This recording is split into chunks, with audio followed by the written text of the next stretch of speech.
Hey, there we go. Oh, I wanted to ask, tough day today, but also good to see you. It's been a long off season. You've had quite the year from last season. How was your off season, and how do you feel coming into the rest of 2022? yeah, I mean, I think I had a on for the off season. I tried to go to Korea, but obviously with Canadians, it's like a reciprocal borders thing. So I wasn't able to boot camp. But I played a lot of jungle in the off season because we kind of had like a system for Golden Guardians where you practice an off role. And so that was pretty helpful. And then coming into this split, I think I really wanted to change how we played around bot and play a lot more aggressive, I guess. And so playing a ton of thieves today, I think it was like a pretty good example of like how to play through bot and something that I think we can work on. Definitely. Thanks. Yeah. Next is Jay. Hey, Chime. Thank you so much for joining us in this scrim today. So Golden Guardians Academy has been basically they're playing a marathon these next few weeks, not only playing in the respective lock-in tournament, but also within the Proving Grounds scene.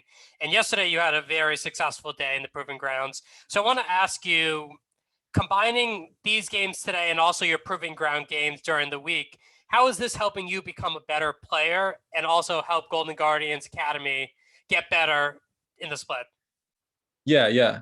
I mean, it's weird because we're kind of playing on like three levels right now. Like we're playing LCS, we're playing Academy, and we're also playing Amateur, like for the Proving Grounds lock-in for extra practice. Um, so yeah, I mean, I think scrims as well have been reflecting the same, where we're scrim people either in lock-in or in Amateur, depending on the day. So I think like it's kind of shown us either games that we can just win off of mechanically being better than certain teams, or punishing mistakes, and then teams that will play like C9's game today that like they don't make as many mistakes. So we need to be proactive as a team in terms of like getting control. And I think just like having that where like there's certain games that you just spend basically punishing mistakes until you win, or like once one person makes a mistake that snowballs within like you burn their sums, then you can just punish that. And I think like games that you really have to control yourself, not let like their mistakes control you, I think has been like the biggest learning curve for our team. All right. Thank you so much. Yeah, no problem. Next question comes from Jordan. Hey, Chime, given how competitive the games have been today, do you think this opens up the door for academy teams to be included in future lock-in events? And would you be in favor of this given you've played on both the academy and the main roster? Yeah. I mean, I think as like pretty much all the visas right now that are coming in are like from other regions. Their visas will generally be approved by the end of January. And so it looks like going forwards, a lot of teams will be fielding their academy teams for lock-in, or at least like a version of their LCS team that's like including some academy players, which is like what some teams did. And I think if teams can open the split with like 10 academy teams and 10 LCS teams just put into lock-in, that'd be really healthy to give like all the teams a starting point on where they're at. Um, Obviously that's like not happening this year, but like going forward, I think that could be good. And then, yeah, I mean, I think it's just a good place to get teams at a starting point of where they're at and what they need to work on. Yeah, thanks, man. Yeah. Next question comes from Kenneth. Hi, Chime. Thanks for the time. Wanted to ask you more so a question about the overall meta and the most recent changes in general.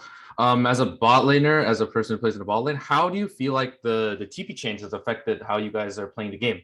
And whether it's in solo queue or in competitive, how has that one change affected the way you play the game? Thanks. Sure. Yeah, I mean, Kate Lux itself didn't get buffed, right? It was more like, I mean, it did, but like minusculely. I think it was majority of it was just the TP change, so that lane dominant bot lanes can like actually pressure pre-14 without being worried about 5 people showing up in their lane. So I think it is like pretty good for bot lane, bad for obviously top lane. I know top laners are sad about it, but I think it allows for a lot more variations of bot lanes, and I think it also requires that jungle and bot lane synergize more, and it's less about like top laners and mid laners at least like involving themselves for the first 14 minutes, unless it's like a roam from like a Sana or a Kled. So yeah, I mean, I think it's good for the game, and I enjoy it because yeah, I mean, it's like Kate Lux, Thresh lanes, and Karma lanes, I think are all really strong right now, and I think that's thanks to TP, and I'm happy with it for sure. Cool. Thank you so much. Yeah.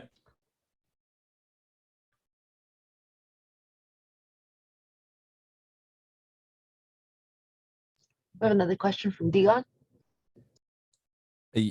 You've obviously spent time now going up and down between the levels, right? Through LCS, through Academy. And I kind of wanted to know what your mentality as you switch levels, right? You guys know that, hey, we're an Academy team playing in the LCS Lock In, and you have varying skill sets that you'll be playing up against. But how does your mentality change given your experience doing that last year?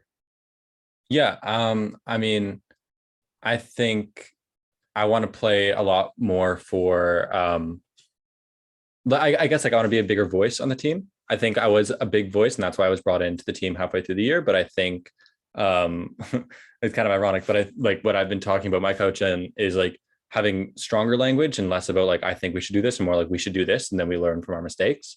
So that's what I'm trying to get into is no soft language, just like we should play for this. We try it. If it works, it works. Like just like trial by fire. I think like last year I had a lot more of like a collaborative, like I'd suggest ideas or I'd make calls. It was kind of like both. And I think now I'm trying to just do one or the other, or just one really. And I think that's my mentality going to this split, is that if I can be like a firm shot caller for the team, that'll be like really good experience rather than like kind of giving myself the backup of saying, I think we should do this. So then if it doesn't, we don't do it. And then I don't learn if that was the right or the wrong call, I guess. That's a fantastic answer. Thanks, man. Yeah.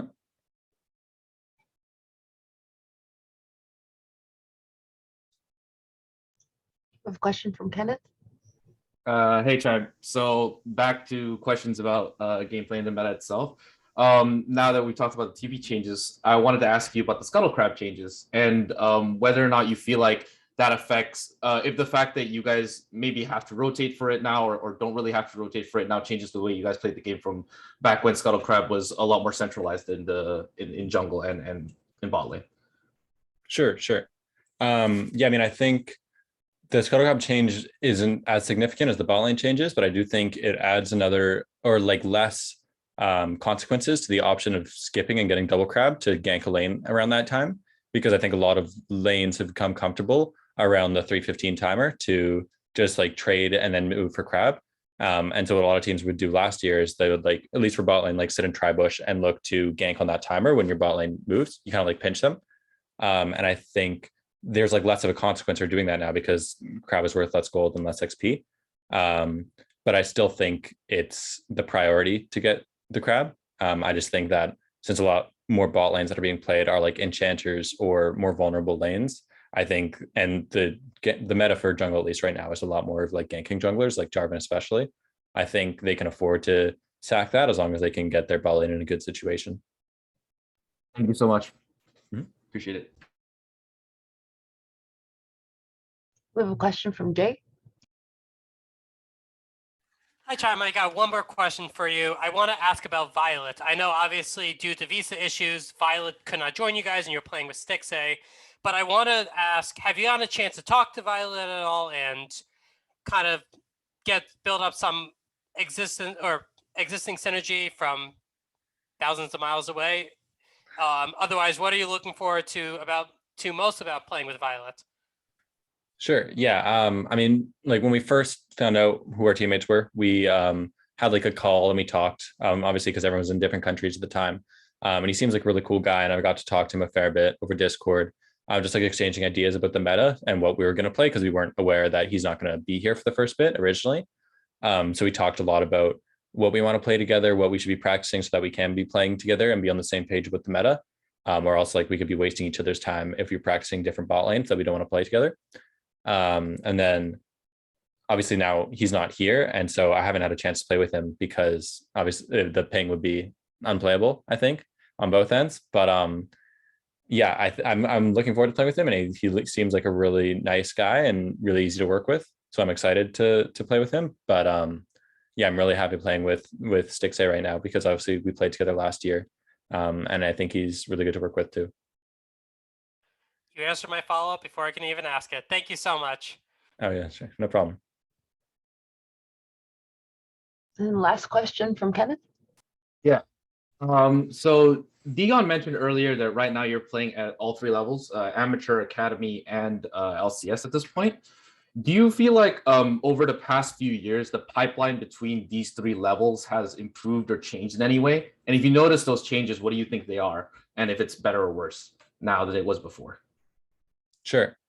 Yeah, I think the amateur environment at least has gone a lot better. When I first joined the scene, I was just playing amateur for fun, and I think like there wasn't really a structure there. It was kind of just like certain teams that you knew, like that had names that were like either had ex LCS players in it or ex Academy players in it, and then that's why they were respected. But the names themselves didn't mean as much of like the team.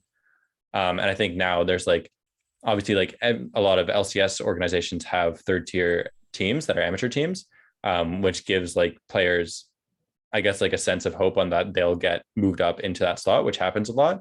And I think it's good. So I think it's gotten a lot better. And I think also like the difference between Academy and LCS, I think like there's been a lot more changing, I guess, between the teams of like certain players, like promoting and demoting certain players, which I think is healthy because from what I saw I didn't watch LCS that much a few years ago, but from what I did see, it seemed like there was very strict, like this is the Academy team, this is the LCS team, and there wasn't much movement between them. And it seems like kind of as a consequence that amateur players are moving up between the Academy team. The same thing happens with the LCS team where more Academy players are moving up to the LCS. So I think we're like moving well in the right direction. Thanks so much. All right, that wraps up the scrum. Thank you so much, Chime. We appreciate you taking out the time. Awesome. Yeah. Thank you. All right, bye-bye.